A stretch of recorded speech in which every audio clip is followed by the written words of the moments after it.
The drought is taking its toll on our region's more than 4,000 farms, but lack of water isn't the problem. Here with an update on the cost of the drought and its far-reaching impact is my guest, Eric Larson, Executive Director of the San Diego County Farm Bureau.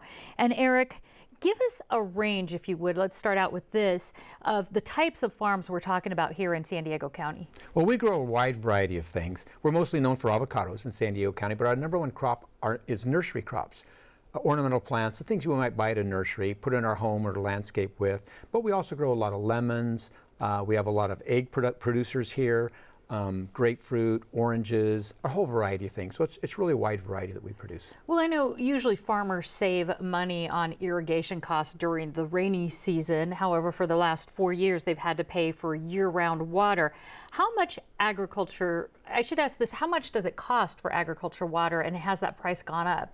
Yeah, that price has gone up significantly. Just as it has for us as homeowners and residential users, the price of water has more than doubled in about 6 years. So for a farmer, who that might be their single biggest expense, it's been really extraordinary to see that price go up so fast in such a short period of time. So it's doubled, and they're doing it more often than they don't get the winter rainy months. So do we have an idea of how much per acre, or is it complicated?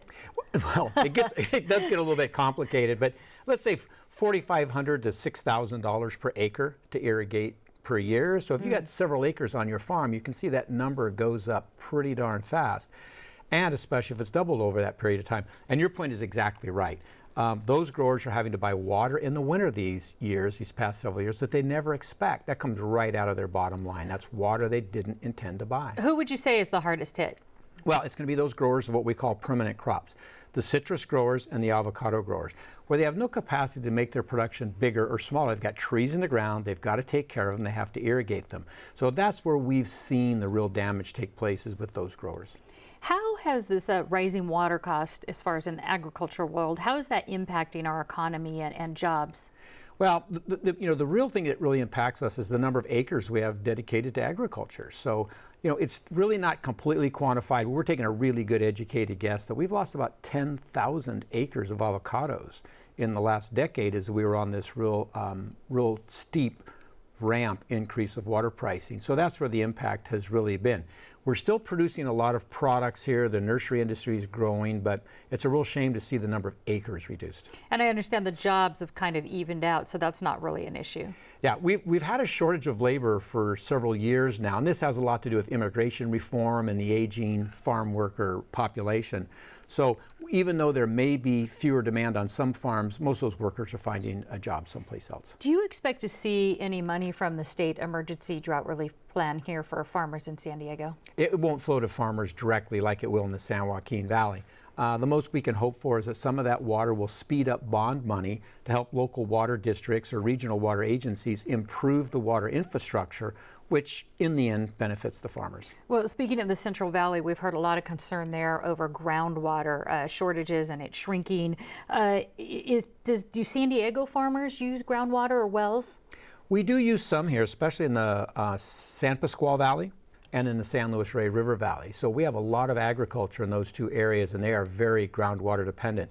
But so far, those basins seem to be holding up just fine, and we're not having the problems of overdrafting they're having in the San Joaquin Valley. What would you say about desalination and recycling efforts underway here in San Diego County? Is that going to help the local farmer? Well, it'll help the local farmer in that there's more water. If there's more water in the area, there's less of a chance that farmers will have to make mandatory cuts. But those things are expensive, so the farmers have to expect, as projects like desalination come on board, water can get more expensive. If you see this drought ongoing, what kind of changes do you expect to see in San Diego's agricultural industry? Well, there'll be no choice. For a farmer to survive as these prices of water go up, they're going to have to produce more per acre. So they're going to become more efficient, and they're going to have to use technology and new growing techniques to produce more dollars per acre, because the price of water and the demand for water is not going to go down. All right. Eric Larson, thanks so much for the update. Thank you.